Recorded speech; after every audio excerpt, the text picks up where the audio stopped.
শেষ পর্যন্ত কি দিলাম আর কি পেলেন সেটা হিসাব মিলিয়ে দেবো ইনশাআল্লাহ। সোনার মানিকেরা, নওজোয়ান তরুণেরা, ও সোনার মায়েরা, যুবকেরা, আব্বারা মায়েরা, আল্লাহ দয়াময় পবিত্র কালাম কোরআনুল কারীমের সূরাতুল বাকারার 208 নম্বর আয়াতের মধ্যে জানিয়ে দেন, ইয়া আইয়ুহাল্লাযীনা আমানু, হে আমার বিশ্বাসী বান্দা বান্দিরা, উদখুলু ফিস সিলমি কাফা, তোমরা পরিপূর্ণ রূপে ইসলামের মধ্যে প্রবেশ করো। পরিপূর্ণ রূপে ইসলামের মধ্যে প্রবেশ করার অর্থ হলো মন মর্জি চলা যাবে না, ইচ্ছা মতো চলা যাবে না, যা ইচ্ছা তাই করতে পারবো না, যা মন চায় তাই করতে পারবো না। নিজের ইচ্ছাকে আল্লাহ পাকের কাছে আত্মসমর্পণ করে দেওয়া, নিজের ইচ্ছাকে আমার রাসূলুল্লাহর কাছে আত্মসমর্পণ করে দেওয়া। ও ভাইরা, বাবাজিরা, আমরা যারা মুসলমান, এই মুসলমান শব্দের একটা অন্যতম অর্থ হলো আত্মসমর্পণকারী। নিজের ইচ্ছাকে রবের কাছে আত্মসমর্পণ করে দিতে হবে, নবীর কাছে আত্মসমর্পণ করে দিতে হবে। এই আত্মসমর্পণ শব্দটা একটু হার্ড, একটু যদি ব্যাখ্যার জন্য উদাহরণ দেই সহজে বুঝে আসবে। দুনিয়াতে আমরা মানুষ, আমাদের আয়ত্তে, আমাদের দখলে, আমাদের বাপদাদার পৈতৃক সম্পদ মাল যতটা আমরা পাই, যতটা আমাদের মালিকানার অধীনে থাকে, কখনো কখনো মানুষ প্রয়োজনে কেনা বেচা করে, কি করে না? কি করে? কেনা বেচা করে। আপনার প্রয়োজনে আপনি 5 কাঠা জায়গা বিক্রি করে দিলেন, বিক্রি করা জিনিসে আপনার আর কোনো অধিকার থাকবে? নিজ টাকা নিলেন, চুক্তি করলেন, দলিল হয়ে গেল, রেকর্ড হয়ে গেল, সে দখল করে নিল, ওর উপরে আর কোনো অধিকার থাকবে? ঠিক নিজের বিক্রি করা জিনিসে যেমন কোনো অধিকার বাকি থাকে না, মুসলমান তিনি, ইমানদার তিনি, তার নিজের ইচ্ছার উপরে তার কোনো স্বাধীনতা থাকে না। নিজের ইচ্ছাকে রবের কাছে বিক্রি করে দিতে হবে। কি করে দিতে হবে? নিজের ইচ্ছাকে রাসূলের কাছে বিক্রি করে দিতে হবে।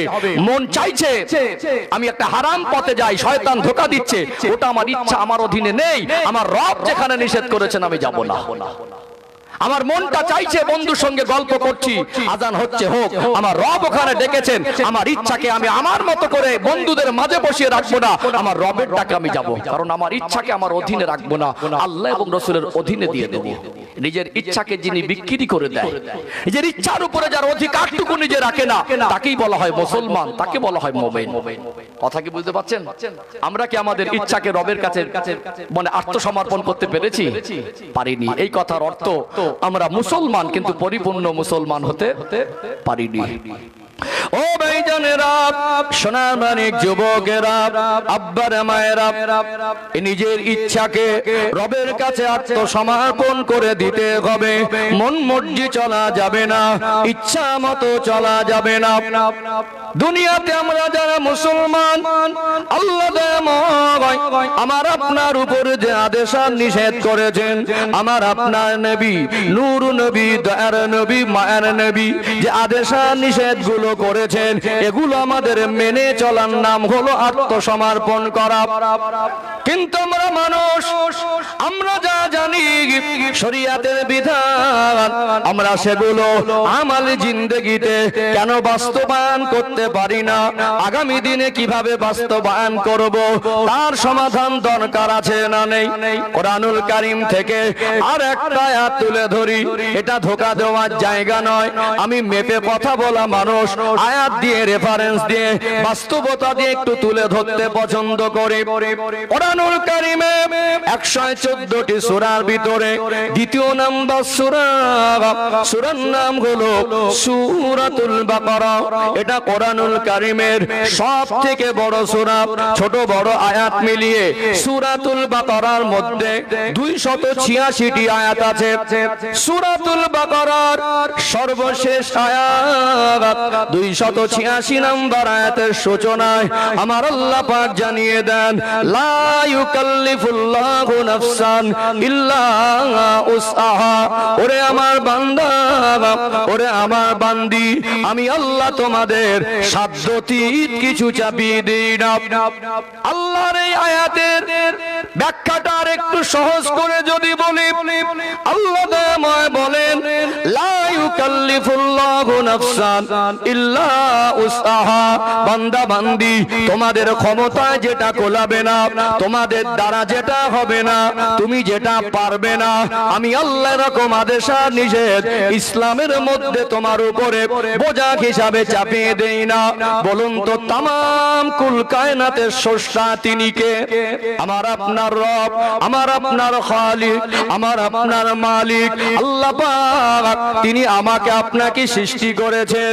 দুনিয়ার মানুষের কাছে মিথ্যা বলে ধোঁকা দেওয়া যায়, রবের কাছে ধোঁকা দেওয়া সম্ভব নয়। আল্লাহ যদি আমাদের সৃষ্টিকর্তা হয়, আমার আপনার শারীরিক অবস্থা, মনের অবস্থা কেউ যদি না জানে, কে জানেন? আল্লাহ জানেন। আমরা কোনটা পারবো আর কোনটা পারবো না, আমাদের দ্বারা কোনটা হবে আর কোনটা হবে না, আমার আল্লাহ সব কিছু জানেন। আল্লাহ পাক বলেন তোমাদের দ্বারা যেটা হবে না, তোমার ক্ষমতায় যেটা কোলাবে না, এরকম হুকুম আমি আল্লাহ ইসলামের মধ্যে দেইনি। এই কথার অর্থ হলো ইসলাম নামক জীবন ব্যবস্থা, শরীয়তের আইন বিধান, সে হারাম হোক আর হালাল হোক, আমার আল্লাহ যেটা বলেছেন, আমার আপনার নবী, নূর নবী, দয়ার নবী, মায়ের নবী যেটা বলেছেন, সেটা আমাদের জন্য বোঝা নয়, সেটা আমাদের জন্য ভারী নয় যে পারবো না। আর আল্লাহ চাপিয়ে দিয়েছেন এরকম একটাও নিষেধ, একটাও আদেশ ইসলামের মধ্যে নেই। আল্লাহ আমাদেরকে অনেক ভালোবাসেন। বিশ্বাস করুন, আমরা ইসলাম জিনিসটাকে ভালো করে বুঝতে পারিনি বলে আমাদের এই দুর্দশা। ইসলামকে যদি বুঝি আর ইসলামের পথে যদি চলি, জীবনের যত জটিলতা আছে সব দূরে সরে গিয়ে জীবনটা সহজ হয়ে যাবে। জীবনে যত রকম অশান্তি, প্রবলেম ফেস করছি, এই অশান্তিগুলো দূরে সরে যাবে, জীবনে শান্তি এসে যাবে। জীবনে যত কঠিন আর জটিল মনে হচ্ছে, ইসলামকে বুঝে এই জীবনটাকে ইসলামের পথে যদি দাঁড় করিয়ে দিতে পারি, আমাদের জীবনটা সহজ হয়ে যাবে। আল্লাহ রব আমাদেরকে অনেক বেশি ভালোবাসেন। পৃথিবীতে আমার আল্লাহ আমাদেরকে যে পরিমাণে বেশি ভালোবাসেন, আল্লাহর মতো অত ভালোবাসা আর কেউ বাসতে পারেন না। ও ভাইজানেরা, সোনার মানিক যুবকেরা, আব্বার মায়েরা, দুনিয়াতে এক শ্রেণীর মানুষ অনেক সময় বলে ফেলে ইসলাম মানা কি যাতাই ব্যাপার। তার মনেও বোঝাতে চায় ইসলাম অনেক কঠিন, কিন্তু না না, ইসলাম মানুষের জন্য কঠিন নয়। ইসলামের আলো মানুষের জীবন সহজ করে দেয়। ইসলাম এমন এক জীবন ব্যবস্থা মানুষের জীবনে শান্তি এনে দেয়। ইসলাম এমন এক জীবন ব্যবস্থা দুনিয়াতে সম্মানের সঙ্গে জীবন যাপনের পথ দেখিয়ে দেয়। ইসলাম এমন এক জীবন ব্যবস্থা, মরে যাওয়ার পরে ইসলামের পথে চলে যদি মন দিয়ে পড়তে পারে, আমার আল্লাহ ওই বান্দা বান্দির কবরটাকে জান্নাতের বাগান করে দেয়। দুনিয়াও শান্তি, কবরও শান্তি, আখিরাতেও শান্তি, চিরশান্তির জায়গা আল্লাহর জান্নাত নসিব হয়ে যায়। জোরে বলুন। ইসলাম মানুষের জন্য কঠিন নয়, ভারী নয়, বোঝা নয়, আমরা পারবো না আল্লাহ চাপিয়ে দিয়েছেন এমন নয়। তাহলে আমরা কেন পারছি না? এই প্রশ্নের উত্তরগুলো খুঁজতে হবে। কি হবে? এই প্রশ্নের উত্তরগুলো খুঁজতে হবে। একটা উদাহরণ দেই, একটু পরিষ্কার হয়ে যাবে। আমি একটু কাটা কাটা করে পাট পাট করে আয়াত দিয়ে দিয়ে বক্তব্য করে অভ্যস্ত। লম্বা ঘটনা বলা সহজ। 2 ঘন্টা ওয়াজ করতে গেলে 200 ঘন্টার বেশি পড়াশোনা করলে ভালো হয়। গুছিয়ে একটা সাবজেক্ট ভিত্তিক আলোচনা করা অনেক কঠিন। বক্তা অনেক আছে, বিষয় ভিত্তিক আলোচনা করতে গেলে না একটু তেল খড়ের ব্যাপার হয়। যারা ওলামায়ে কেরাম আছেন তারা জানেন। আজকে যেহেতু আপনার জীবনের পরিবর্তনের পথ আমরা খুঁজবো, আমাদের জীবনের সমস্যার সমাধান আমরা খুঁজবো, কিভাবে ইসলামের পথে প্রতিষ্ঠিত হব, সেই পথের আমরা অনুসন্ধান করবো আজকে বক্তব্যের ভিতর থেকে ইনশাআল্লাহ। ও ভাইজানেরা, সোনার মানিক যুবকেরা, আব্বারা মায়েরা, বলুন তো আল্লাহ দয়াময় আমার আপনার ঘরে যে সোনার মানিক কলিজার টুকরা সন্তানগুলোকে দিয়েছেন, ওই সন্তানগুলোর উপরে আমার আপনার দয়া মায়া বেশি না কম? সন্তানকে আমরা অনেক বেশি ভালোবাসি। সন্তান যদি বাবা অথবা মায়ের সামনে খেলা করতে করতে হোঁচট খেয়ে পড়ে যায়, চিৎকার মেরে একবার কেঁদে ওঠে, যদি কোথাও শরীরে সামান্য একটু কেটে যায়, ওই বাচ্চা চিৎকারের আওয়াজটা শুধু আওয়াজ নয়, ওটা যেন বাবা মার কলিজায় গিয়ে আঘাত লাগে। সন্তান কষ্ট পেলে দুনিয়ার বাবা মা সহ্য করতে পারে না। বাচ্চা অসুস্থ, দুনিয়ার মানুষ ঘুমিয়ে গেলে মায়ের চোখে ঘুম থাকে না, রাত 2টা বেজে যায়। ওই বাচ্চা যখন বিছানায় শুয়ে শুয়ে কষ্ট পায়, মা এমন এক নিয়ামত আল্লাহ দয়াময় মায়ের হৃদয়ে, মায়ের অন্তরে এমন এক দয়া মায়া দিয়েছেন, মা কাঁদতে থাকে, তার মায়া মমতার হাতটা নিয়ে সোনার মানিক কলিজার টুকরা বাচ্চার মাথায় গায়ে হাত ফোঁটা বোলাতে থাকে, আর কেঁদে কেঁদে বলে আল্লাহ আমার বাচ্চাকে সুস্থ করে দেন। আব্বা মনে এক নিয়ামত, কষ্ট করে বাড়ি ফেরে, ক্লান্ত শরীর, ঠিক মতো খাওয়া নাই, 4 ঘন্টা 5 ঘন্টা মানুষের দ্বারে গিয়ে কাজ করা, শরীরটা পুরো ঘেমে যায়, পেটে ক্ষুধার জ্বালা, ওই সময় বাড়ি ফিরে আগে সন্তানের খোঁজ করে। কাছে পয়সা না থাকলে, বাচ্চা সুস্থ হয়ে গেলে আব্বা নিজে মানুষের কাছে হাত পেতে ধার করেও চিকিৎসা করে কি করে না?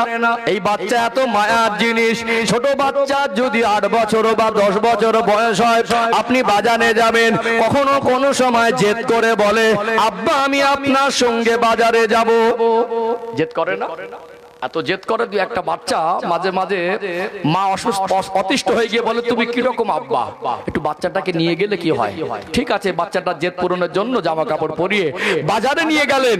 বাজারে নিয়ে যাবার পরে আপনার বাড়ির থেকে ফোন গেল যে বাড়িতে তো চাল নেই, কি নেই? 25 কিলো এখন চালের বস্তা। 10 বছর বাচ্চার বয়স, 25 কিলো চালের বস্তা কিনে আপনি আব্বা হয়ে বাচ্চার মাথার উপরে তুলে দিতে পারবেন? আপনার বিবেকে পারবে? কখনো পারবেন না।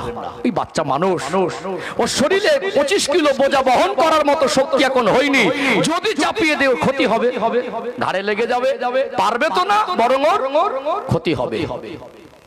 আপনি বাবার মা হয়ে সন্তানের ক্ষমতার ঊর্ধ্বে যদি তার মাথার উপরে বোঝা উঠিয়ে দিতে না পারেন, আপনার সন্তানের উপরে দয়া মায়া আছে, সন্তানের ক্ষতি আপনি চান না।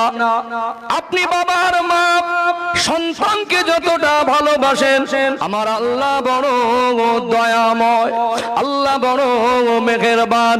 বাবার মা সন্তানকে যতটা ভালোবাসে, তার থেকে আমার আল্লাহ তার বান্দা বান্দি দিগকে লক্ষ লক্ষ কোটি কোটি গুণ বেশি ভালোবাসে। জোরে বলুন সুবহানাল্লাহ। আমার রব কি করে বান্দার ক্ষমতার বাইরে চাপিয়ে দেয়? মনে রাখবেন, ইসলাম মানুষের জন্য বোঝা নয়, কিন্তু কেন আমরা নিজেরা জীবনে নামাজের আলোয় জীবনকে আলোকিত করতে পারলাম না? কেন হারাম মাল থেকে হারামের লোভ সামলে হালালের পথে প্রতিষ্ঠিত হতে পারলাম না?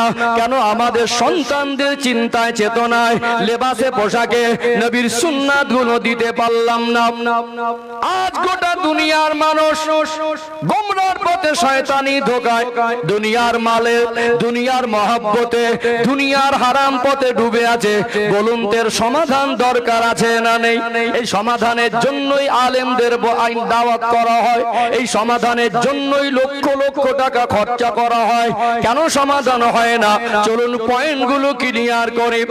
কোরআনুল কারীমের 28 নম্বর পারা 19 নম্বর পৃষ্ঠা, সূরার নাম হলো সূরা আত-তাহরীম, 6 নম্বর আয়াত। আমার আল্লাহ জানিয়ে দেন, ইয়া আইয়ুহাল্লাযীনা আমানু, হে আমার বিশ্বাসী বান্দা বান্দিরা, কু আনফুসাকুম ওয়া আহলিকুম নারা, জাহান্নামের আগুন থেকে নিজে বাঁচো আর আহল পরিবার বর্গকে বাঁচাও। আল্লাহ বলেন, বান্দা বন্দী জাহান্নামের আগুন থেকে নিজে বেঁচে শুধু এই পর্যন্ত দায়িত্ব শেষ নয়, তোমার যারা আহাল, তোমার যারা পরিবারে অন্তর্ভুক্ত, বলুন তো আমাদের সন্তানরা কি আমাদের আহাল না? সব থেকে কাছের আহাল আমাদের সন্তান, আমাদের পরিবার।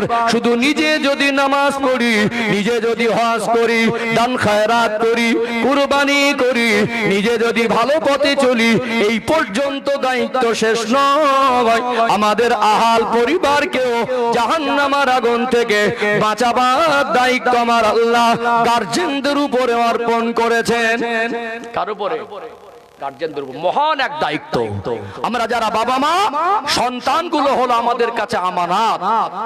এই সন্তানদেরকে দিনের পথে প্রতিষ্ঠিত করতে গেলে, এদের জীবন ইসলামের আলো বাস্তবায়ন করতে গেলে প্রত্যেকটা বাবা মা গার্জেনকে দায়িত্ব নিতে হবে। আমরা যে দায়িত্ব পালনে ব্যর্থ হই, পৃথিবীর সব থেকে বড় বক্তাকে এনে শুধু জলসা দিয়ে সমাজ পরিবর্তন হবে না, কিয়ামত পর্যন্ত সম্ভব নয়। আমরা কিছু কিছু দায়িত্বকে খুব ভালোভাবে বুঝেছি, যে দায়িত্বটা আমাদের জীবনের সব থেকে দামি দায়িত্ব, সেইটাই শুধু ভুলে গেছি। ভালো করে বুঝবেন, কিছু কিছু দায়িত্বটাকে খুব বুঝেছি, কিন্তু যেটা সব থেকে ফার্স্ট লাইনে বোঝা দরকার ছিল সেটাকে বাঁ সাইডে জমা দিয়ে সেটার প্রতি আর কোনো গুরুত্ব দেইনি। তারই ফলাফল আজকে আমাদের যুবকরা, সোনার মানিকরা গাঁজায় দম দিচ্ছে। তারই ফলাফল আজকে তার রবকে ভুলে, আখিরাতকে ভুলে, কবরকে ভুলে এদের মাথা এখন মোবাইল ঢুকেছে, এদের মাথা এখন গেম ঢুকেছে, এদের মাথা এখন ফেসবুক ঢুকেছে, সূরা ফাতিহাটা ঢুকিনি। চারটে কলেমা ঢোকাতে পারলাম না, 40টা গালাগালি মুখস্থ করিয়েছে। ছেলের বিয়ের সময় মোবাইলে ছবি ঘুরেছে, ছেলে দেখেছি হিরোর মতো লাগছে। কিসের মতো? কিসের মতো? হিরোর মতো। ও তো বিড়ি খামায় হিরো, ও তো গেম খেলা হিরো, ও তো লটারি কাটায় হিরো। চারটে কলেমা বলে হিরো চিতি উঠবে। সূরা ফাতিহা জিজ্ঞেস করেন, হিরো পিছিয়ে পড়বে। আমাদের দায়িত্ব ছিল কি আর আমরা পালন করেছি কি? এই দোষটা আপনি কার ঘাড়ে দেবেন? চলুন আমি পাট পাট করে চারটে পয়েন্ট তুলে ধরি। আমরা যে দায়িত্ব পালন করেছি, আমাদের উপরে কটা দায়িত্ব ছিল আর কটা পালন করেছি একটু পরিষ্কার করে দেই। এই চারটে পয়েন্ট আমি এক এক করে পরিষ্কার করি। পরিবর্তন কেন হয় না? সোজা উত্তর, সহজ উত্তর বেরিয়ে আসবে ইনশাআল্লাহ। একজন ডক্টরের কাছে গেলে শুধু রোগ নির্ণয় করাটা তার কাজ নয়, ওই রোগ নিরাময়ের ঔষধটা দেওয়া তার একটা অন্যতম কাজ। এখানে আমি এসেছি, হয়তো কমিটির ছেলেরা বা আপনারা কেউ অনুরোধ করুন, হুজুর এই গ্রামে কিছু ছেলে পুলে একটু উল্টো পাল্টা চলে, আপনি একটু উঠে কুঁচে দেন তো। আমি উঠে খুব কাজদা করে কুঁচে দিলাম। পাশ থেকে দু চারজন হেসে বললো, হুজুর তো হেভি দিচ্ছে রে। উদাহরণ দিচ্ছি, কেউ হয়তো বেপর্দায় চলে, হয়তো একটা জায়গায় জলসা যাওয়ার পরে বলবো, হুজুর এই এলাকার মা বোনেরা পর্দাও করে না, নামাজেরও ধার ধারে না, একটু মা বোনদের কাজদা করে ধোলাই করে দেন তো। হুজুর উঠে একেবারে ধোলাই করে দিল। আপনার মাকে, আপনার মেয়েকে, আপনার রক্তের সম্পর্ক আপন বোনকে, আপনার ভাইজিকে, আপনার ভাগ্নিকে হুজুর যদি টেনে কষে জাহান্নামী প্রমাণ করতে পারে, আপনি ঠিক করে হেসে ফেলবেন, হুজুর আজকের মা বোনদের যা দিয়েছে না, অজের তুলনা নেই। কাউকে অট্টহাসি করে দিলাম, কাউকে কড়া করে আক্রমণ করে দিলাম, এতেই মনে হয় জীবনটা পরিবর্তন হয়ে যাচ্ছে। আমার কথা কি বুঝতে পারছেন? মানুষকে হৃদয় দিয়ে ভালোবেসে ভুলটাকে ভুল বোঝাতে হবে, আর এই ভুল পথ থেকে বেরিয়ে আসার পথটাও তাকে দেখাতে হবে। আমাদের সাধারণত জ্বর হলে আমরা বুঝতে পারি গায়ে জ্বর, এটা একটা সাধারণ ধারণা। গায়ে জ্বর হলে বোঝা যায় না জ্বর এসেছে, এইটুকু আমাদের সাধারণ একটা অভিজ্ঞতা আছে। কারণ জ্বর তো অনেক রকম হয়। আমরা কেন ডক্টরের কাছে যাই?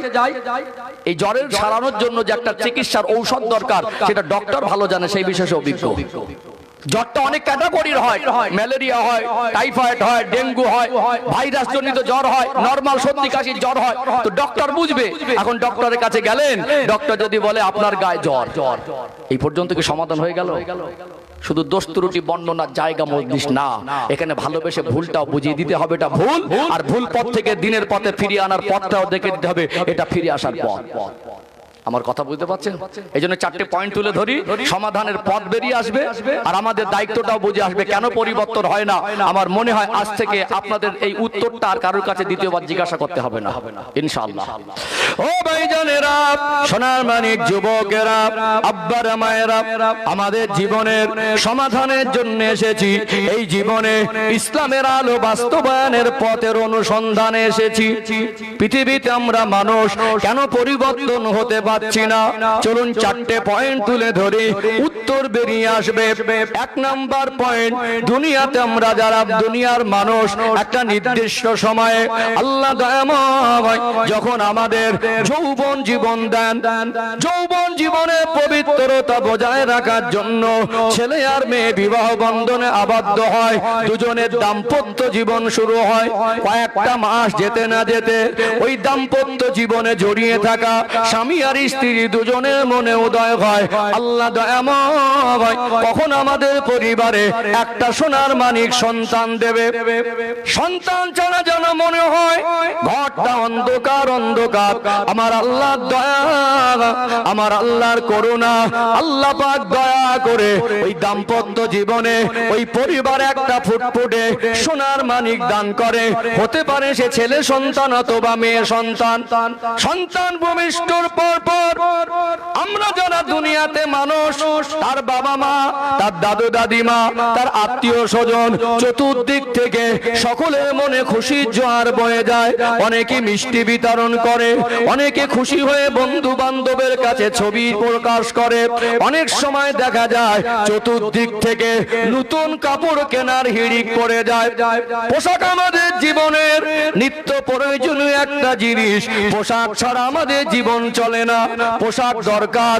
এই জন্য আমরা বাবা মা আমাদের সন্তানের জন্য দুনিয়া আসার পর পরই তার জন্য চতুর্দিক থেকে নতুন পোশাক কিনে দেই। দেই কি দেই না? এই নতুন পোশাক কিনে দেই। দুনিয়াতে বাচ্চা যত বড় হোক, যত বয়স হয়, বয়স বাড়ার সাথে সাথে প্রতি বছরে বছরে তার পোশাক লাগে।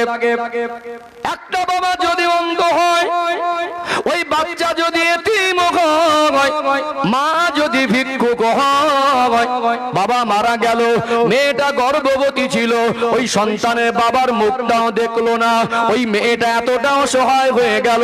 স্বামী নেই, তিনি একা হয়ে পড়লেন। তারপরেও কি দেখেছেন, একজন অন্ধ বাবা মা যদি হয়, ভিক্ষুক যদি হয়, গরিব যদি হয়, কোনোদিন কি বলতে শুনেছেন আমি তোকে পোশাক দিতে পারবো না? ওইভাবে বড় হয়। কোন বাবা মা কি তার সন্তানের পোশাকে কমি রাখে? রাখে কি? পোশাকে কমি রাখে না। 20 বছর যতদিন না কমের উপরে বয়স হয়, সে ছেলে হোক আর মেয়ে হোক, সে ইনকাম করে রোজগার করে বাবা মাকে খাওয়াবে, এই আশাটা ম্যাক্সিমাম বাবা মা করে না। দু একজন যদি করে সেটা ব্যতিক্রম। কারণ একটা বাবা যদি ভ্যান চালক হয়, যদি ফেরিওয়ালাও হয়, মজদুরও হয়, গরিব হয়, ভিক্ষুক হয়, তার মনে প্রশ্ন থাকে আমার ছেলে মেয়েগুলো ভালো করে লেখাপড়া শিখে মানুষ হবে, প্রতিষ্ঠিত হবে। ছেলে একটা সময় একটা ভালো ছেলে হিসেবে সমাজে প্রতিষ্ঠিত হয়ে তখন সে আয় রোজগার করবে। যখন আমার শরীর চলবে না, বার্ধক্য জীবনে যদি ভালো মানুষ করতে পারি তো তার কোলে একটু হেসে গেলে সময়টা কাটাবো। 15 বছর 12 বছর 13 বছর ছেলে ইনকাম করে খাওয়াবে, বাবা মা আশা করে। আর মেয়ের ইনকাম খাওয়ার তো প্রশ্নই ওঠে না। ভালো মানুষ করে লেখাপড়া শিখিয়ে তাকে একটা ভালো ছেলের হাতে দিতে হবে, এই দায়িত্বটা মাথায় থাকে। একটু হ্যাঁ খুদান থাকে কি থাকে না? তাহলে এই যে 20 বছর পর্যন্ত একজন বাবা তার জীবনে যতটা পোশাক দরকার ছিল, কেউ বলতে পারবেন পোশাক কমই রেখেছি? যা দরকার ছিল তার থেকে 3 গুণ দিয়েছি, 2 গুণ দিয়েছি। বছরে লাগবে 4টে কিনে দিয়েছি 8টা। পড়াই হয়নি, সব শোকেসে আলমারিতে পড়ে আছে, একটু ছিঁড়ে গেলে বাদ দেই। এই 20 বছরে কমের উপরে 50,000 টাকার পোশাক একটা বাচ্চা পরে ফেলে। কত টাকার? 2,500 টাকা যদি পার বছরে পোশাক পরে। ছোটবেলায় একটু দাম কম বলে ছোট ছোট, তারপর একটু বড় হয়ে গেলে তাদের পোশাকের দাম আবার অনেক একটু বেশি। ছোট ছোট বাচ্চাদের একটা জামা কিনতে গেলে 500-700 টাকা। তাহলে কোনদিন কোন বাবা মাসে ধনী হোক, গরিব হোক, অন্ধ হোক, ভিক্ষুক হোক, অসহায় হোক, দুর্বল হোক, ওই মানুষটা কি বলেছে পোশাক দিতে পারবো না? 20 বছর পর্যন্ত আমরা আমাদের সন্তানদের পোশাকে কমি রাখিনি। এটা একটা পয়েন্ট। দ্বিতীয় পয়েন্ট, ও ভাইজানেরা, সোনার মানিক যুবকেরা, আব্বারা মায়েরা, যেমন মানুষের জীবনে পোশাকের প্রয়োজন, তেমনি মানুষের জীবনে খাবার একটা নিত্য প্রয়োজনীয় জিনিস। কোরআনুল কারীমে আল্লাহ দয়াময় স্পষ্ট করে জানিয়ে দেন, ওমা মিন দাব্বাতিন ফিল আরদি ইল্লা আলাল্লাহি রিজকুহা। আল্লাহ পাক বলেন, দুনিয়া আমি যাদেরকে প্রেরণ করেছি, আমার মখলুকের মধ্যে যাদের রিজেকের দরকার দরকার আমি আল্লাহ রিজিকের জিম্মাদারিটা নিজে গ্রহণ করেছি। জোরে বলুন সুবহানাল্লাহ। রিজিকের মালিক হলো আল্লাহ। খুব বেশি বিস্তারিত বলবো না, একটা কথা প্রসঙ্গ এসেছে এখানে একটু বলে নেই। এই দুনিয়া আমরা মানুষ, এমনও মানুষ আছেন টাকা পয়সা মাল সম্পদ পেয়ে, চাকরি ডিগ্রি পেয়ে, নেতৃত্ব পেয়ে, রাজত্ব পেয়ে, ক্ষমতা পেয়ে মানুষ অহংকার করে বলে আমার টাকা আমি খাই, আমার রোজগার আমি খাই, আমার ইনকাম আমি খাই। বলুন তো রিজিকের মালিক কে? আবার এক শ্রেণীর মানুষ আছে দেখবেন অনাহারে থাকে, একবেলা যদি নাও খাওয়া হয়, রাতের বেলা খাওয়ার ছিল না, সকালে যদি ওই মানুষটা তারপরের দিনও না খেয়ে থাকে, দুপুর বেলা ডাল ভাত খেয়েও বলে আল্লাহ আমাকে খাইয়েছেন, আল্লাহ দেওয়া রিজিক আমি খেয়েছি, আলহামদুলিল্লাহ ভালো খেয়েছি, এই শুকরিয়া আদায় করে কি করে না? রিজিকের মালিক কে? আল্লাহ। এটা অস্বীকার করার ক্ষমতা পৃথিবীর কোন শক্তির নেই। মানুষ একটু ক্ষমতা হয়ে গেলে, পদ পেয়ে গেলে, একটু ধনী হয়ে গেলে, চাকরি পেয়ে গেলে অহংকারী হলে তোর বাপের খাইনি খাচ্ছ কার? রিজিকের মালিক আল্লাহ, অস্বীকার করা যাবে না। আমরা সারা দিনে যা খাই আল্লাহ দেওয়া নিয়ামতের পানি, আর না হয় জমিনের ফসল, না হয় জমিনের ফসল। পৃথিবীতে আমার আল্লাহ যদি 50 বছর বা 100 বছর পানি বর্ষণ বন্ধ করে দেন, পৃথিবীতে সবুজ গাছপালা, তরুলতা, শাকসবজি হবে না? পৃথিবীর জমিন ফেটে চৌচির হয়ে যাবে। কোথায় সেই অহংকারী ধনী? কোথায় সেই গোটা বিশ্বের রাষ্ট্রপ্রধান? কোথায় সেই গোটা বিশ্বের বড় বড় দাদা? কোথায় আপনার বিজ্ঞানের শক্তি? কোথায় আপনার প্রযুক্তি? আপনার বিজ্ঞানের বাপ দাদা 14 পুরুষের কিয়ামত পর্যন্ত ক্ষমতা হবে না আমার আল্লাহ যেভাবে আল্লাহ বান্দা বান্দির জন্য, মাখলুকের জন্য ওয়ানজালা মিনাস সামাই মাআ, রহমতের পানি বর্ষণ করেন। আল্লাহ যদি পানি বর্ষণ বন্ধ করে দেন, পৃথিবীর বিজ্ঞান, পৃথিবীর বিদ্বান, পৃথিবীর রাষ্ট্রপ্রধান, পৃথিবীর মোস্তান, পৃথিবীর ধনী আর পৃথিবীর জ্ঞানী সব মোড়ল মাতব্বর গুলো একত্রিত হয়ে গিয়ে আল্লাহর মতো করে মানুষের প্রয়োজন মিটিয়ে দিতে পানি বর্ষণ করার মালিককে চট করে বলে দেয় জলের অপর নাম জীবন। জলের অপর নাম জীবন। পানির যদি অপর নাম জীবন হয়, এই পানি কার নিয়ামত? অস্বীকার করার ক্ষমতা আছে? আল্লাহ যে রিজিকের মালিক, পৃথিবীর কোন শক্তির ক্ষমতা নেই অস্বীকার করার। দুনিয়াতে আমরা মানুষ জমিনের ফসল, তরুলতার ফসল খেয়ে বেঁচে থাকি। একটা ছোট্ট ধান ফেলে দিলে আমার আল্লাহর দয়া, আল্লাহর করুণা, ওই ধানের ভিতর থেকে আল্লাহ একটা বীজ পাতা বার করেন। ওই বীজটাকে আল্লাহ বড় করে ওর গোড়ায় আরো 5-7টা বীজ পাতা দান করে একটা ধান থেকে 20টা 15টা ধানের শীষ হয় কি হয় না? আল্লাহর দয়া যদি হয়, ওই ধান থেকে বীজ পাতা বার হয়ে ওই একটা ধান থেকে 15টা 20টা ধানের শীষ হবে। আর আল্লাহ যদি চায় ওই ধানের বীজটা পচে যাবে। যদি একটা ধান জমিনে ফেলে দেওয়ার পরে পচে যায়, দুনিয়ার কারোর কি ক্ষমতা আছে ওই পচা ধান থেকে বীজ বার করবে? একটা ছোট্ট আলুর বীজ, একটা ছোট্ট আলু থেকে একটু কাটা অংশ জমিনে পুঁতে দেন, আমার আল্লাহ যদি দয়া হয় ওই আলুর থেকে, ওই কলা থেকে একটা আলুর গাছ হবে। আমার আল্লাহ দয়া করো না, ওই গাছের নিচে আলুটা মাটির তলাতে আমার আল্লাহ 2 কিলো আলু রিজিক হিসাবে দান করবেন। দুনিয়ার মানুষের ক্ষমতা নেই। আল্লাহ যদি চায় তো পচে যাবে, আর আল্লাহ যদি চায় তো রিজিক দেবে। ওয়া ইন তাউদ্দু নি'মাতাল্লাহি লা তুহসুহা, আল্লাহ বলেন ওরে আমার বান্দা বান্দে, আমি আল্লাহ তোমাদেরকে এত বেশি নিয়ামত দিয়েছি, আমার নিয়ামত গুলোকে গুনে গুনে শেষ করতে পারবে না। আমরা কলা খাই, এটা আল্লাহর নিয়ামত। কাঁঠাল খাই, আপেল খাই, লেবু খাই, এটা আল্লাহর নিয়ামত। আল্লাহর কত দয়া। একটা ডালিম দিলেন, সুন্দর ছাল দিয়ে ঢেকে দিলেন। একটা কলা দিলেন, সুন্দর ছাল দিয়ে ঢেকে দিলেন। লেবুর ভিতরে মিষ্টি রস, গাছের মাথায় ছোট্ট একটা ফুল, শুকনো ফুলের ভিতর থেকে আল্লাহ একটা ডাবের ভিতরে আল্লাহ 500 গ্রামও পানি দিতে পারেন কি পারেন না?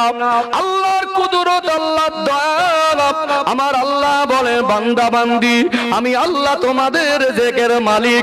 দুনিয়াতে যারা অহংকার করে বলে আমার টাকা আমি খাই, আল্লাহর নিয়ামত বাদ দিয়ে টাকা পয়সা খেয়ে তো বাঁচা যায় না।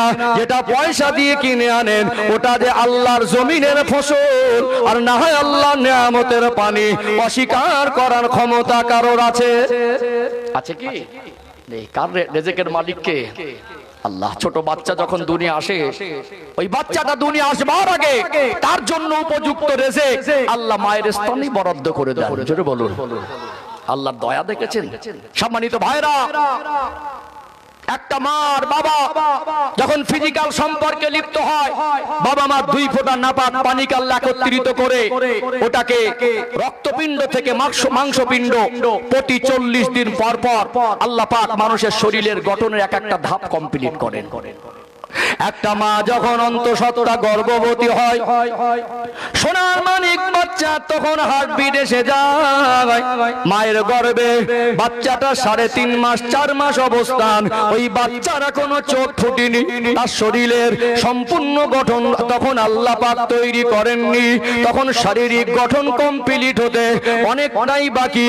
যখন তার চোখ ফোটে না, শরীরের গঠন কমপ্লিট হয় না, একটা ভিক্টোরিয়া মুক্ত জীবাণুমুক্ত জায়গায় আমার আল্লাহ মায়ের গর্ভে রেখে ওই বাচ্চার জন্য যেটা উত্তম রিজিক মনে করেছেন, মায়ের নারীর সঙ্গে কানেকশন করে আমার আল্লাহ ওই বাচ্চার শরীরে রিজিকটা পৌঁছে দেয়। যদি বলেন না, চোখ ফুটে গেছে, আমার টাকা আমার চাকরি আমার রোজগার আমার ইনকাম। আল্লাহ বলে বান্দা, তুই যখন মায়ের পেটে ছিলি না, দুনিয়ার বিজ্ঞান ঘাবড়ে ছিল কোখানে খাবারটা কি আর পৌঁছাবে কি করে। আমি আল্লাহ সেদিন তোকে খাইয়ে বড় করেছিলাম, আর চোখ ফুটে গেছে আমার টাকা আমার ইনকাম আমি খাই। মোমেন এই কথাই বলে আলহামদুলিল্লাহ, আল্লাহ খাইয়েছে। আমরা অনুসন্ধান করি, যেটা খাই ওটা আল্লাহর নিয়ামত। কার নিয়ামত? আল্লাহর নিয়ামত না। আমি এই ব্যাখ্যায় বেশি যাব না, এই ব্যাখ্যায় বেশি গেলে আমার আলোচনার রুটটা আবার পিছনে পড়ে যাবে। আমি আল্লাহ আমার স্মৃতি ঠিক রেখেছে, আমি অজের লাইন কোনোদিন ভুলিনি। ও ভাইজানেরা, সোনার মানিক যুবকেরা, আব্বারা মায়েরা, 1 নাম্বার পয়েন্টে বলেছি, আমরা যারা বাবা মা, আমরা আমাদের সন্তানদের পোশাকে কমি রাখিনি। রিজিকের মালিক আল্লাহ, এটা এই জন্য বলে দেওয়া দরকার ছিল। আমরা সন্তানদের জন্য আল্লাহ দেওয়া নিয়ামত রিজিকের অনুসন্ধান করি কি করি না? বাচ্চা যখন ছোট, হঠাৎ মা যদি অসুস্থ হয়, শারীরিক অসুবিধার কারণে মায়ের স্তনে যদি দুধ না হয়, ওই বাচ্চাকে কি আমরা না খাইয়ে রাখি? ছোট ছোট বাচ্চাদের দুধগুলো কিনতে কত বেশি টাকা যায়। এই বাচ্চাদেরকে আমরা নিজেরা না খেয়ে একবেলা থাকলেও বাচ্চাদের কিন্তু না খাইয়ে রাখি না। এই বাচ্চাদেরকে, সে ছেলে হোক আর মেয়ে হোক, 20 বছর পর্যন্ত লালন পালন করতে গিয়ে তাদের কি খাবার কষ্ট রেখেছি। বাচ্চা যদি আবদার করে, আব্বা আজকে গোশত খাবো, আজকে মাছ খাবো, আজকে অমুক খাবারটা খাবো, আব্বার কাছে যদি নাও থাকে, যতক্ষণ না পর্যন্ত ওই সন্তানগুলোর চা পাওয়াটা আব্বা মা পূরণ করতে না পারে, মনটা স্থির হয় না। আপনি কি আপনার জীবনে একবার ভেবে দেখেছেন, আল্লাহ আপনাকে 3টে অথবা 4টে বা 2টো সন্তান দিয়েছেন, 20 বছরে কত টাকা আপনি তাদের খাইয়েছেন? একবার কি ভেবেছেন? অনেকে হিসাব করেনি। 50 টাকায় আজকে দুর্মূল্যের বাজারে যেভাবে দ্রব্য মূল্যের দাম বৃদ্ধি হয়েছে, 3 বেলা খাওয়া হবে একটা মানুষের? 50 টাকায় হবে না, হবার লাইন নেই। 100 টাকা ধরলে ভালো হয়। তো গড় যদি 50 টাকা ধরেন, তো মাসে 1,500, মাসে কত? 1,500। তাহলে 12 মাসে 18,000। 18,000 কি হবে? ওটা 36,000 ভালো হয়। তো 36,000 জায়গা ছেড়ে 30,000 তো লাগবে। 30,000 20 তো লাগবে। তো 20 যদি নিম্ন লাগে, শুধু কোন রকম ভাবে বেঁচে থাকার মতো খাবারও যদি খায়, তো এক বছরে যদি 20,000 টাকা শুধু খাবার পারপাস ব্যয় করা হয়, তো 20 বছরে 5 লাখ টাকা। কত টাকা? 5 লাখ টাকা হয় না। আমি নিম্ন হিসাব দিলাম, যদি 100 টাকা ধরেন তো ওই খাবারটা 10 লাখের কাছাকাছি পৌঁছে যাবে। আর ছেলেগুলো মেয়েগুলো বড় হয়ে গিয়ে মুখ ফুটেছে, কথা বলতে শিখেছে। ছেলেটা এখন বেয়াদবের মতো আব্বাকে বলে, তুমি আমার জন্য কি করেছো? নাদান, অপদার্থ, বেয়াদব, তোমার বাবা মানুষের কাছে কাজ করে করে রক্ত পানি করে 8 ঘন্টা 5 ঘন্টা মাটি কোপানো কাজ করে, কৃষি কাজ করে, রাজমিস্ত্রির জোগাড়ে কাজ করে, সিমেন্টের বস্তাগুলো মাথায় বয়ে বয়ে জীবনের রক্ত পানি করে এক একটা সন্তানের পিছনে 5 থেকে 7 লাখ টাকা খাইয়েছে। তোমার বাবার রক্ত পানি করা, মাথার ঘাম পায়ে ফেলা পয়সা 7 লাখ টাকা 20 বছরে খেয়ে বসে আছো, এখন মুখের উপরে বলে আমার জন্য কি করেছো? 5টা বাচ্চা যদি হয়, 4টে বাচ্চা যদি হয় না, ওই মানুষটা মজদুরি করে, ফেরি করে, ঠেলা গাড়ি করে, যখন দেশে কাজ না হয় বিদেশে যায়। কোথায় গিয়ে মশার কামড়। আজকে ভারতবর্ষে যে সিচুয়েশন, ভিন্ন দেশ ভিন্ন রাজ্যে গিয়ে আজকে বাঙালিদের উপরে যেভাবে জুলুম অত্যাচার হচ্ছে, যেভাবে হিংস্র মনোভাব নিয়ে কিছু অমানুষ তাদের উপর আক্রমণ করছে, একটা মানুষ তার জীবনের ঝুঁকি নিয়ে হলেও তার পরিবারের সন্তানদের মুখের হাসি মুখটা দেখতে চায়। আর ছেলে বড় হয়ে গিয়ে বলে আমার জন্য কি করেছো? আজ বাবা বার্ধক্যে পৌঁছে গেছে, আগের মতো শরীরে আর শক্তি নেই। এই বাবা যদি 200 টাকা চায়, ও এখন স্ত্রীকে ভয় করে, যদি আমার সঙ্গে ঝগড়া করে। আব্বাকে যদি না দেখিয়ে দেই, বলবে 200 টাকা দিলে বলবে 500 টাকা দিয়েছে। আমাদের ঘরের কিছু কিছু বৌমার আছে বিষাক্ত জিনিস, মারাত্মক ডেঞ্জার। তার বাবা মার পিছনে খরচা করবে, বুক ফেটে যায়, যেন মনে হবে বাপের বাড়ি থেকে এনে দিচ্ছে। মুখটা ছিল 2 কিলো, মনে হবে ম্যাজিক জানে 4 কিলো করে নেবে। সব বাবা আমার পিছনে খরচা করে বুক ফেটে যাচ্ছে। এ বেচারা দেখছে সংসারে অশান্তি ঝামেলা, এখন 200 টাকা আব্বা চেয়েছে, আমি যদি সামনাসামনি দেই তো 200 টাকা বসবে, আর যদি ও সামনে থেকে না দেই তো যদি বলে করে যে 500 টাকা দিয়েছে। রাতের বেলা বলছে স্ত্রীকে, দেখো আব্বাকে 200 টাকা দিও। সে ভদ্রলোকের মেয়ে এত ডেঞ্জার মারাত্মক জিনিস, ও মনে মনে করছে এই বুড়োটা সব সময় টাকা টাকা করে, কবে যে মরবে। সকালবেলা গিয়ে মুখটা টেনে বললো, লাও তো 200 টাকা তোমার ছেলে দিয়ে গেছে, চোখের দিকে একটু ভালো করে দেখিনি, একটু চোখের দিকে ভালো করে দেখিনি, এই নাও তোমার ছেলে 200 টাকা দিয়ে গেছে। তোমার বাপের বাড়ির থেকে এনে দেওয়া হয় না, ওটা তার সন্তান, হক আছে, 1000 বার চাইবে। এইরকম মাহফিলের সময় ছোটবেলায় জেদ করেছিল, আব্বা আজকে জলসা টাকা দাও।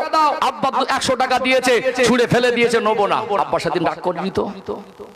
সেদিন তো আব্বা রাগ করেনি।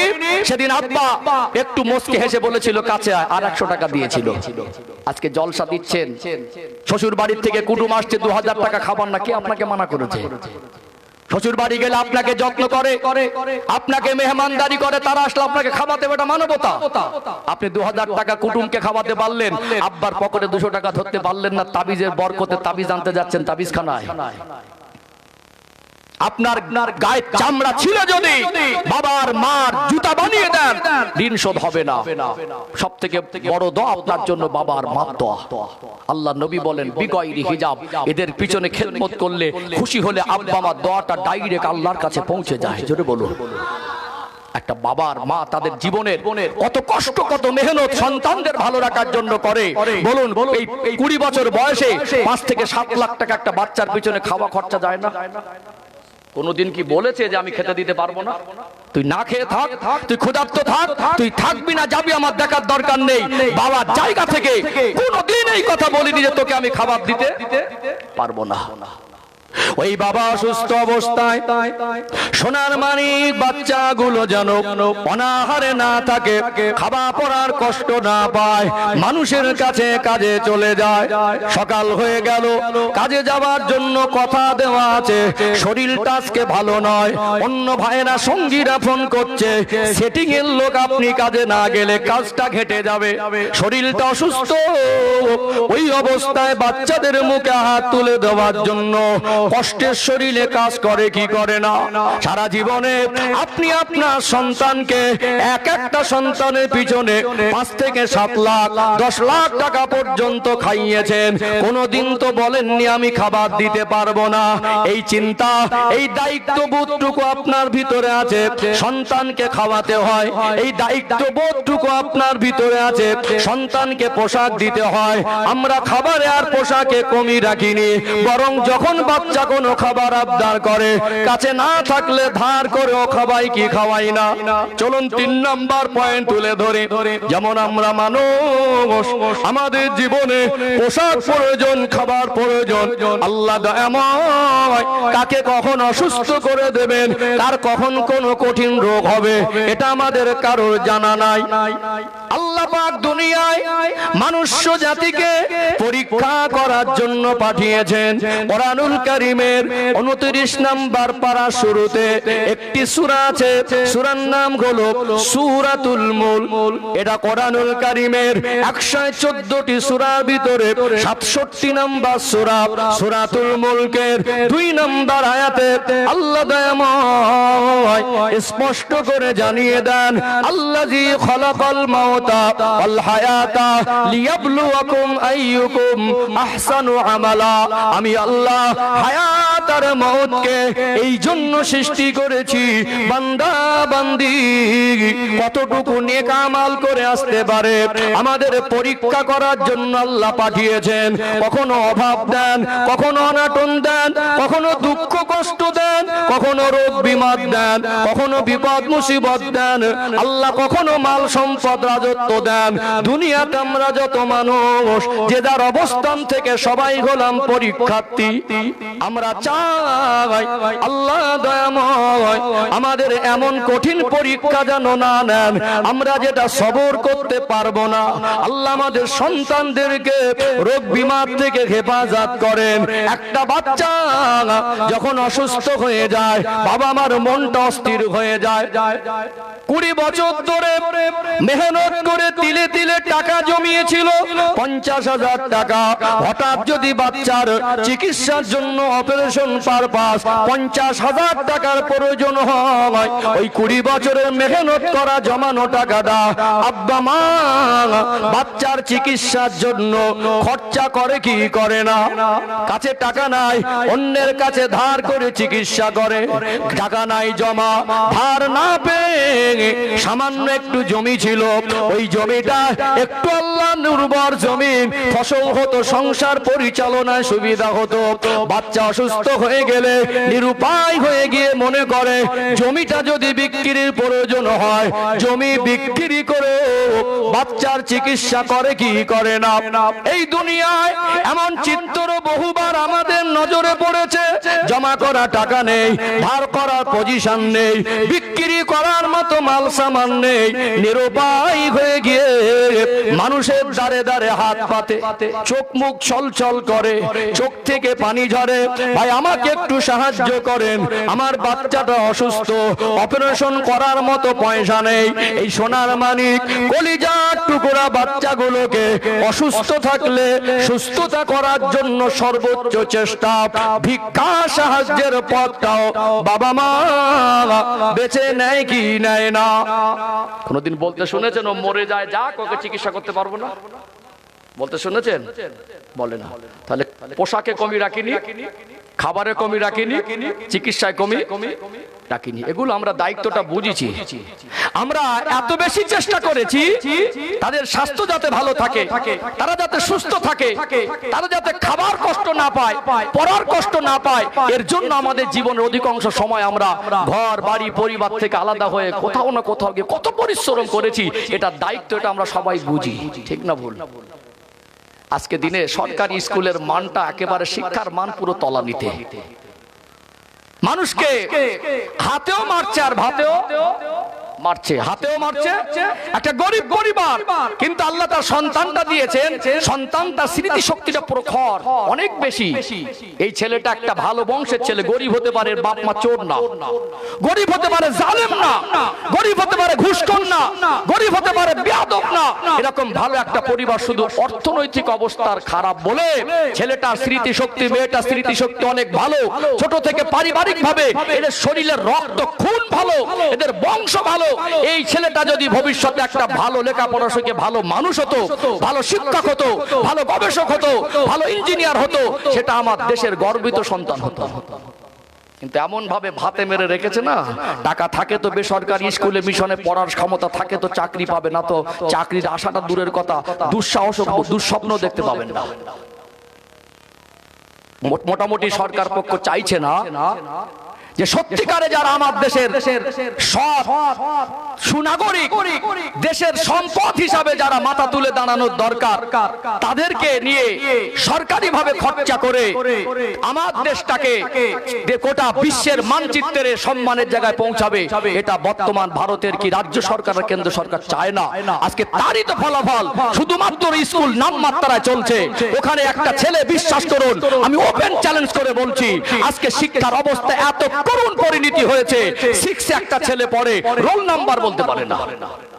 একটা ছেলে একটা মেয়ে পরীক্ষা দিয়ে ঘুরছে, আজকে কি পরীক্ষা হয়েছে সেটাও সে জানে না, শুধু স্কুল খুলে রেখেছে। খিচড়ি খাওয়া বানানো বন্ধ করে দিলে না খাওয়ালে আজকে দিনে মনে হয় হতো। কিন্তু যদি তাদেরকে, যাদের স্মৃতিশক্তি ভালো, যার বাবা মা সন্তানের জন্য দিনরাত পরিশ্রম করে, যাকে নিয়ে সোনালী স্বপ্ন দেখে, আমার এই সন্তানটা আল্লাহ আমানত দিয়েছেন, নেয়ামত দিয়েছেন, একে ভালো মানুষ করব, আমার দেশের গর্বিত সন্তান হবে। সরকার পক্ষ যদি চায়, যাদের স্মৃতিশক্তি ভালো, যাদের নাম্বার ভালো, ছোট থেকে তাদেরকে সরকারি ভাবে সহযোগিতার হাত বাড়াতে পারতো না? একটু হাঁকু দেন না, পারতো না? যে মাস্টারি করার যোগ্যতা নেই, টাকা আছে বলে, ঘুষ দিতে পেরেছে বলে সে আজ বড় বড় মাস্টার। কোন চাকরিজীবী আমি কাউকে ছোট করার জন্য বলছি না। তাহলে একটা মানুষ, তার ভিতরে যোগ্যতা নেই, তার ডিগ্রি সেইভাবে নাম্বার ছিল না, মানে ঘুষ দিয়ে, ঘুষের মাধ্যমে চাকরি পেয়েছে, আজকে ওই মানুষটা যদি মাস্টার হয়, ওর থেকে একটা ভালো যে যোগ্য মাস্টার হতো তাকে বঞ্চিত করে আজকে ভিন্ন লাইনে, ভিন্ন প্রসেসে একজন অযোগ্যকে যদি একটা ভালো পদ দেয়, তো সে যদি মন্ত্রী হয় তো চোর হবে কি? যদি সৎ মানুষ যদি নেতা না হয় তো সে জালেম হবে। আর যদি একটা মানুষ, সে যদি সৎ মানুষ, বিচারক না হয় তো ঘুষখোর হবে। ঠিক বলছি না ভুল বলছি? নেগেটিভ নেবেন না, আমি রাজনীতির নেতা না। আমার 2009 সাল থেকে ব্যাকগ্রাউন্ড বক্তব্য দেখে নেবেন। আমি শুধু, আমার বাড়িটা সাতটা হতে পারে, যারা আমাকে ফলো রাখেন আমার বিষয় জানেন, আমি শুধু এই হাড়োয়া থানা এরিয়া চলি না, পশ্চিম বাংলার কোন থানা আমি যাইনি। আমার যারা বন্ধু বান্ধব, সাথী সঙ্গী যারা অনলাইনে ফলো করে জিজ্ঞেস করবে। আমি রাজনীতির নেতা না। আজও পর্যন্ত আমার 2009 সালের বক্তব্যের ক্যারিয়ার থেকে এই পর্যন্ত কোনোদিন কারোর পক্ষে বলেছি আর বিপক্ষে বলেছি একটা লাইন আনতে পারবেন না। আমি সমালোচনায় খুব একটা থাকতে পছন্দ করি না। তারপরে সমাজের যেটা বাস্তবতা মাঝে মাঝে বলতে হয়। সম্মানিত ভাইরা, আজকে আমরা সন্তানদেরকে ভালো মানুষ করার জন্য অনেক বাবা মা আছে এই সবাই নিজের এখনো পর্যন্ত নাম সই করতে পারে না, আছে না নেই? কিন্তু তারা জীবনে কষ্ট করেছে, আমার ছেলে মেয়ে যেন নিরক্ষর না থাকে। ও ভাইজানেরা, সোনার মানিক যুবকেরা, আব্বারা মায়েরা, একটা সন্তানকে ভালো মানুষ করতে হবে, শিক্ষিত করতে হবে। বাচ্চাটা 3 বছর বয়স হওয়ার সাথে সাথে বাড়িতে একটা আদর্শ লিপি বই এনে দিয়েছে, একটা ছড়ার বই এনে দিয়েছে। ছোট বাচ্চা, সে ছেলে হোক আর মেয়ে হোক, 5 বছর বয়স হওয়ার আগে তাকে হাট্টি মাটি মুখস্থ করিয়ে দিয়েছে। আতা গাছে তোতা পাখি মুখস্থ হয়ে গিয়েছে। শিক্ষার বিরুদ্ধে আমি নয়, শিক্ষার বিরুদ্ধে ইসলাম নয়, অবশ্যই শিক্ষা হলো জাতির মেরুদণ্ড। পৃথিবীতে আজকে গুগলে সার্চ করুন, যত ধর্ম আছে পৃথিবীতে ধর্ম সংখ্যা যদি আপনি গুগলকে জিজ্ঞাসা করেন, এআই ChatGPT কে জিজ্ঞাসা করেন, আর্টিফিশিয়াল ইন্টেলিজেন্স, বিভিন্ন এআই এর যুগ, ওয়েবসাইটে গিয়ে আপনি সার্চ করে দেখুন গোটা পৃথিবীর জমিনে কত ধর্মের অস্তিত্ব পাওয়া যায়, 3.5 থেকে 4 হাজারের মতো। তবে ইসলামের ভিতরে শিক্ষার যে গুরুত্ব বোঝানো হয়েছে, পৃথিবীর অন্য কোন ধর্মে শিক্ষার এত গুরুত্ব বোঝানো হয়েছে বলে আমার জানা নাই। কোরআনুল কারীমকে আল্লাহ দয়াময় রমাদানুল মোবারক মাসে লাইলাতুল কদরের রাতে আমার রাসূলুল্লাহর উপরে জাবালে নূর পর্বতের গুহাতে আমার আল্লাহ দয়াময় সর্বপ্রথম সূরাতুল আলাকের প্রথম 5টা আয়াত নাজিল করেছেন, যে শব্দটা দিয়ে মহামানিত আল কোরআন, মহাগ্রন্থ আল কোরআনুল কারীমকে আল্লাহ যে শব্দ দিয়ে নাজিলের সূচনা করেছেন সেটা ছিল ইকরা, অর্থাৎ পড়ো। নবী আমার সোনা জবানে বলেন, উতলুবুল ইলমা মিনাল মাহাদ ইলাল লাহাদ। একটা মানুষের শিক্ষার সময় সীমা হলো মায়ের দোলনা থেকে কবরে যাবার আগ মুহূর্ত পর্যন্ত। কত মহান কথা! অবশ্যই আমার এক একটা ভাই ডক্টর হবে, মাস্টার হবে, আমার একটা ভাই রাষ্ট্রপতি যদি হয়, প্রধানমন্ত্রী যদি হয়, শিক্ষামন্ত্রী যদি হয়, এটা তো আমার কাছে গর্বের। সন্তানকে চাকরি করাবেন, সন্তান ভালো মানুষ হবে, এতে আপত্তি নাই। ওই সন্তানকে নিয়ে আপনি ভালো স্বপ্ন দেখছেন, এর বিরুদ্ধে আমার বক্তব্য নয়। 18-20 বছর ধরে একটা ছেলেকে আর মেয়েকে ভালো মানুষ করতে গেলে বলুন তো কমের উপরে 10 লাখ থেকে 20-30 লাখ 50 লাখ পর্যন্ত দরকার হয় কি হয় না? যারা একেবারে গরিব, নিম্নবিত্ত, মধ্যবিত্ত পরিবার, দিন আনা দিন খাওয়া, তারপরেও একটা মানুষ বাচ্চাকে ভালো মানুষ করার জন্য টিউশনি দেওয়া হয়। বেসরকারি যে মিশনাকারী স্কুলগুলো হয়েছে সেখানে মাসে মাসে পয়সা দিয়ে হলেও পড়ানো হয় কি হয় না? আপনি বাবার মা 18-20 বছর পর্যন্ত তার খাতা কিনে দিলেন, তার বই কিনে দিলেন, তার স্কুলে পকেট খরচা দিলেন, পরীক্ষার ফি দিলেন, ওই বাচ্চাটাকে জামা পোশাক দিলেন, তার ব্যাগ দিলেন, ওই বাচ্চাটাকে ভালো মানুষ করার জন্য বেসরকারি স্কুলে পড়াচ্ছেন। আমার কোনো আপত্তি নাই, এটা আপনি দায়িত্ব মনে করেছেন। 18-20 বছর বয়স পর্যন্ত বাচ্চা যদি এর মাঝে পড়বো না বলে, বরং আপনার বাবা মা মনটা ভেঙে যায়, মনে বড় কষ্ট হয়। কচি পড়াশোনা ছাড়িস না, আমার যদি কষ্ট হয়, যত কষ্ট হোক যেভাবে হোক তোকে ভালো মানুষ হিসাবে দেখতে চাই। বাবা মা একটা সময় সন্তান পড়াশোনা ছেড়ে দিয়েছে, মনের কষ্টে বসে বসে একা একা কেঁদেছে না কাঁদে নাই? কেঁদেছে না কাঁদে নাই? তাহলে 20 বছর পর্যন্ত তাকে ভালো মানুষ করার জন্য বাবা মার চেষ্টা ত্রুটি থাকে না। স্কুলের ফি লাগবে, ধার করে এনে দিয়েছে। বই লাগবে, কাছে ছিল না, ধার করে দিয়েছে। তাহলে পোশাক দিয়েছি, খাবার দিয়েছি, চিকিৎসা দিয়েছি, আর জেনারেল শিক্ষাটা দিয়েছি। নামটা মুখস্থ হয়েছে। আর ছেলেটা ইংরেজি মিক্স করে 2-4টে কথা বলতে পারে। আজ মেয়েটাকে আপডেট ভার্সন মনে করছেন। এগুলো যদি পারি তো 4টে কলেমা কেন হলো না? আমার কথা কি বুঝতে পারছেন? সূরা ফাতিহাটা কেন মুখস্থ নেই? কোরআন শরীফটা আপনার ছেলেটা কেন পড়তে পারে না? আজকে জানাজা নামাজে দাঁড়ালে তার নিয়তটা কেন বাংলায় বলে দিতে হবে? আমার কথায় কি কষ্ট পাচ্ছেন? যদি আপনার সন্তানকে হাফেজ আলেম মাওলানা মুফতি নাইবা করেন, স্কুলে পড়ান, কোনো আপত্তি নেই। ওই বাচ্চাটা 10 বছর বয়স হওয়ার আগে আগে প্রত্যেকটা দিন যদি 10টা করে মিনিট আপনি বাবা অথবা মা আপনার কোলের কাছে বসিয়ে 10টা মিনিট তাকে জাহান্নামের আগুন থেকে বাঁচানোর জন্য যদি দিনের শিক্ষাগুলো দিতেন, তাকে যদি কবরে আযাব থেকে বাঁচানোর জন্য দিনের শিক্ষা দিতেন, তাকে যদি খাঁটি ইমানদার হিসেবে প্রতিষ্ঠিত করার জন্য দিনের শিক্ষাটা দিতেন, আমাদের সন্তানরা আজকে ওই গাঁজার আসরে বসে, আজকে মোবাইল নিয়ে কবরস্থানে পাঁচিলের ধারে বসে গেম খেলা না ডুবে থেকে ও মসজিদ মুখ হতো। আমার কথায় মনে কষ্ট পাচ্ছেন? এই 4টেকে আমরা জীবনে এই সন্তানদের হাসি মুখ দেখতে গিয়ে, তাদের সফলতা বুঝতে গিয়ে এই 4টে যদি পারি তো দিনের শিক্ষাটা কেন পারবো না?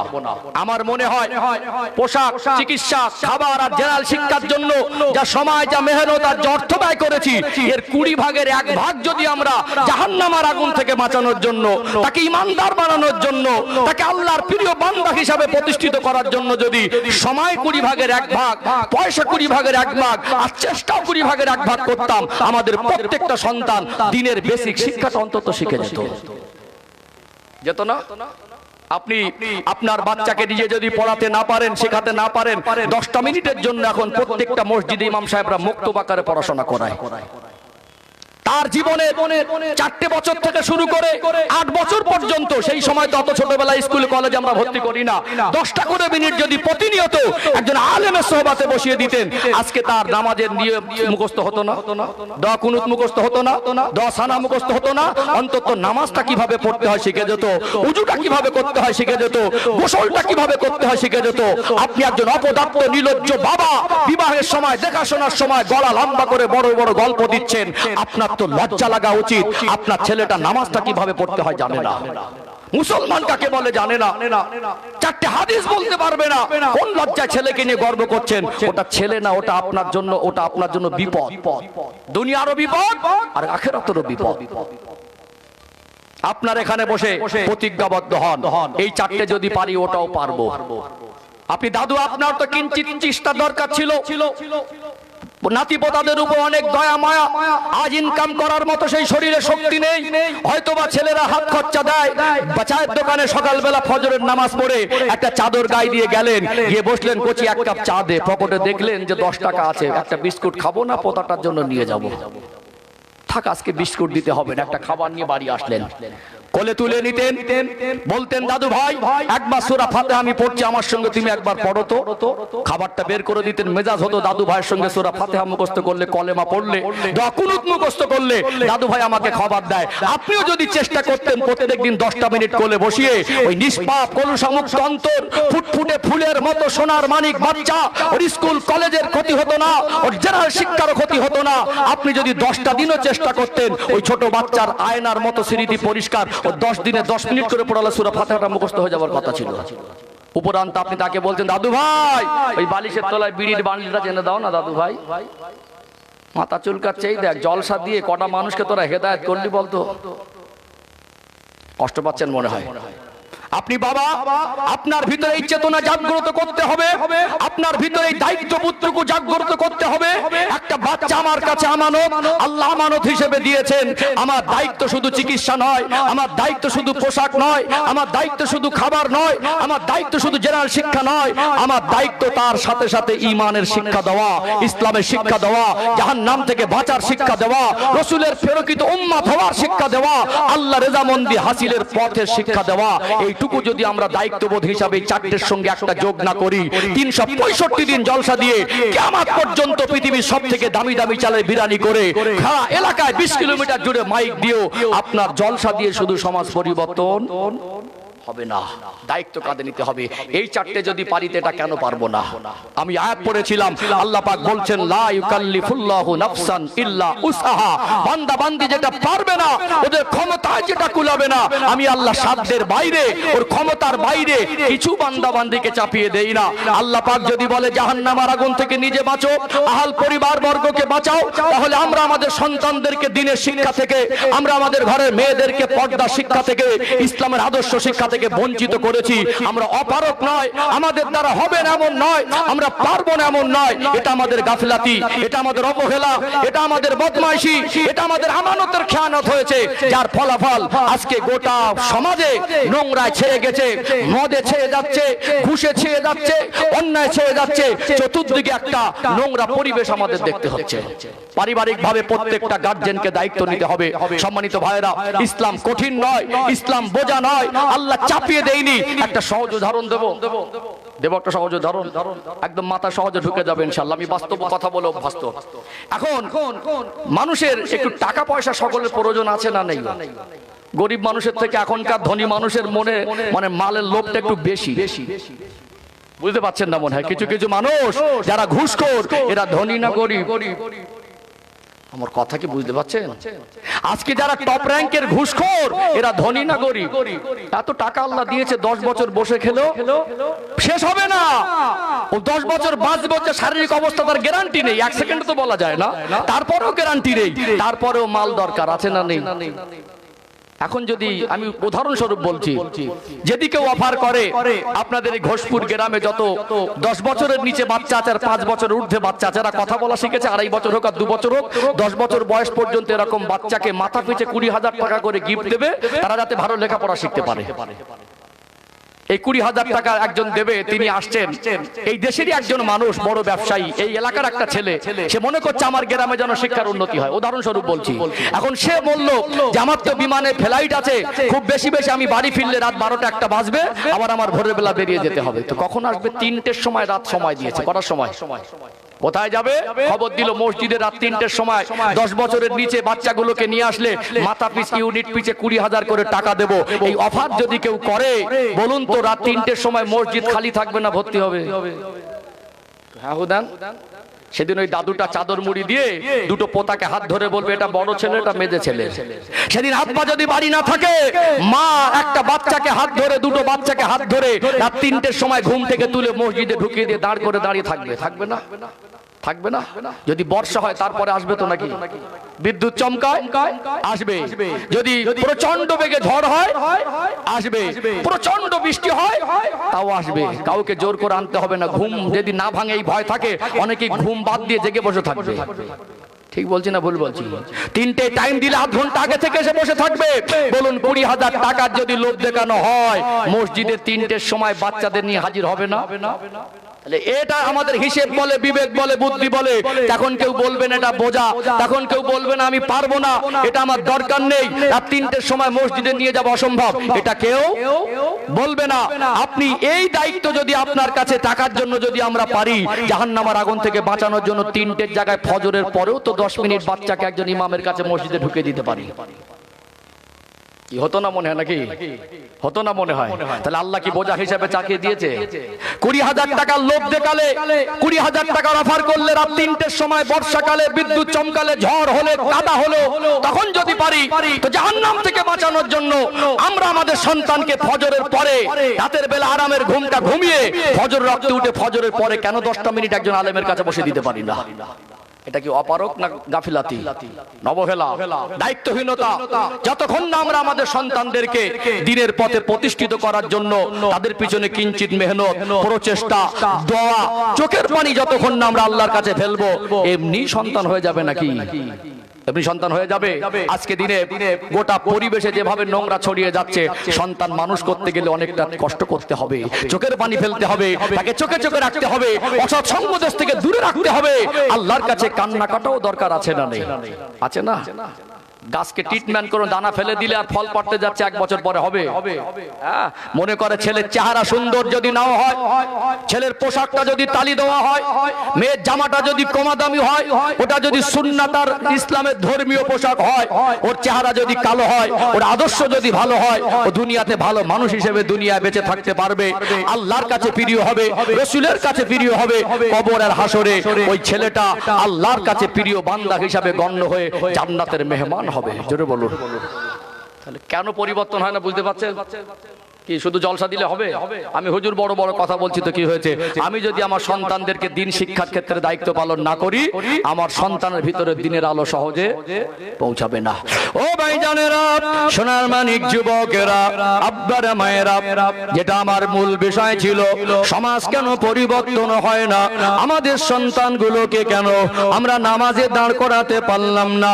আমাদের ঘরে মেয়েদেরকে কেন আমরা পর্দায় মানুষ করতে পারলাম না? এখানে পরিবর্তন হয় না বলে চালাকি মেরে দোষ না, জলসা কমিটি আর বক্তার ঘাড়ে তুলে দিলে হবে না। আমাদের ভিতরে দায়িত্ববোধটাকে জাগ্রত করতে হবে। আল্লাহ নবী হুজুর আমার সোনা জমানে বলেন, আলা কুল্লুকুম রাঈন ওয়া কুল্লুকুম মাসউলুন আর রাইয়াতি। তোমরা প্রত্যেকেই এক একজন দায়িত্ববান জিম্মাদার। তোমাদের দায়িত্ব আর কর্তব্য কতটুকু পালন করেছো আল্লাহ পাকের কাছে হিসাব দিতে হবে।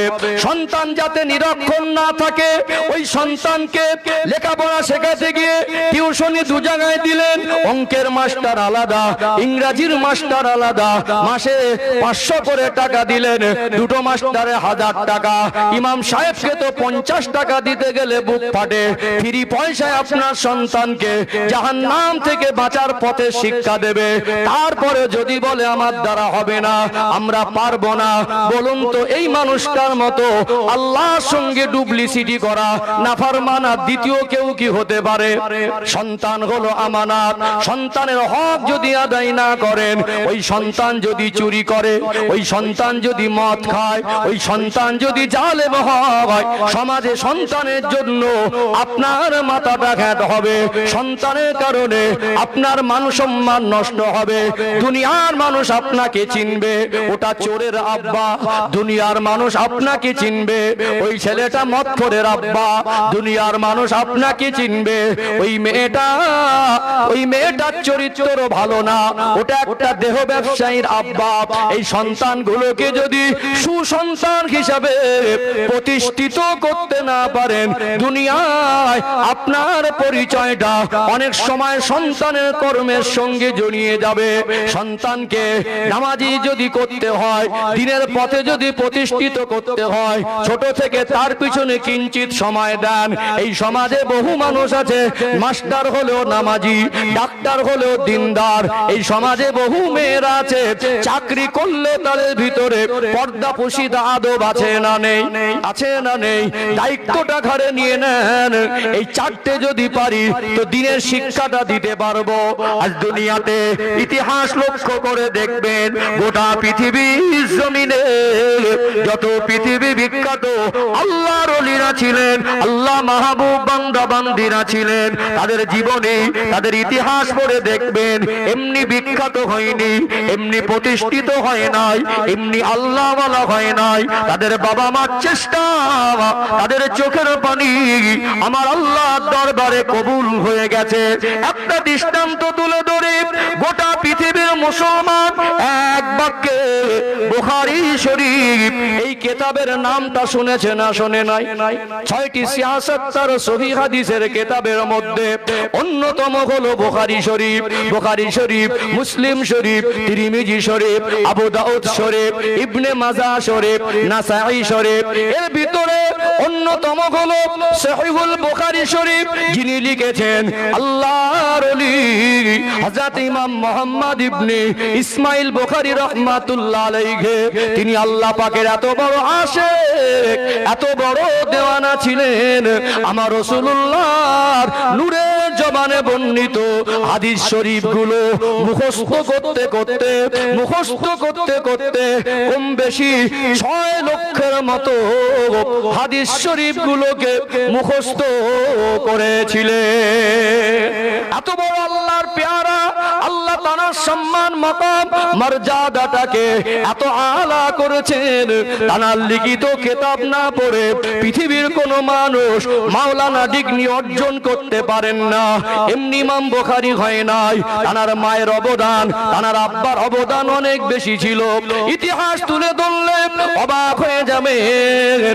আল্লাহর ওলি হযরত ইমাম বুখারী রাহমাতুল্লাহ আলাইহি যখন ছোট বাচ্চা, দুটা চোখে অন্ধ, চোখের দৃষ্টি শক্তির সমস্যা, এই অন্ধ বাচ্চা মা এত আল্লাহওয়ালি ছিলেন, দিনদার ছিলেন, নামাজি, পর্দানশীনা ছিলেন, দুনিয়ার কাজ সামলাতেন সারাদিন, এশার নামাজ পড়ে বাচ্চাদের ঘুম পাড়িয়ে দিতেন। রাত গভীর হয়ে গেলে আরামের বিছানা ছেড়ে উঠে ওযু করে তাহাজ্জুদের নামাজে দাঁড়িয়ে যেতেন। তাহাজ্জুদের নামাজ পড়ে আল্লাহ পাকের দরবারে হাত দুখানা তুলে রোনা জারি করতেন। গোটা চোখ থেকে টপ টপ টপ টপ করে পানির টুসা গড়িয়ে যেত। কেঁদে কেঁদে বলতেন, আল্লাহ, ও দয়াময় আল্লাহ, আপনি আমার সন্তানের চোখের দৃষ্টি শক্তিটা ফিরিয়ে দেন। মায়ের দোয়া বিগয়রি হিজাব আল্লাহ পাকের দরবারে কবুল হয়। মা কেঁদে কেঁদে বলতেন, আল্লাহ, একবার ফিরিয়ে দেবেন, দুইবার ফিরিয়ে দেবেন, বারবার ফিরিয়ে দেবেন, 1000 বার যদি ফিরিয়ে দেন, আমি আমার দোয়া আপনার রহমতি দরবার থেকে নিরাশ হয়ে দোয়া চাওয়া থেকে মুখ ফেরাবো না। কেঁদে কেঁদে কেঁদে কেঁদে দোয়া চেয়েছেন।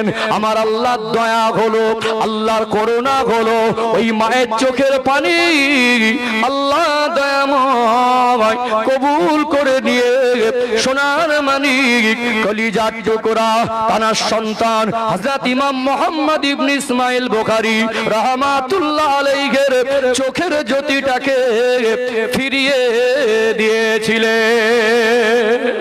জোরে বলেন না, নারায়ে তাকবীর। এমনি হয়েছে নাকি? এখন তো মাও মোবাইল দেখে, মেয়েও দেখে, মাও শরীর খুলে চলে, মেয়েও চলে, বাপও গাঁজা খায়, ছেলেও খায়, বাপও নামাজের ধার ধারে না, ছেলেও ধারে না।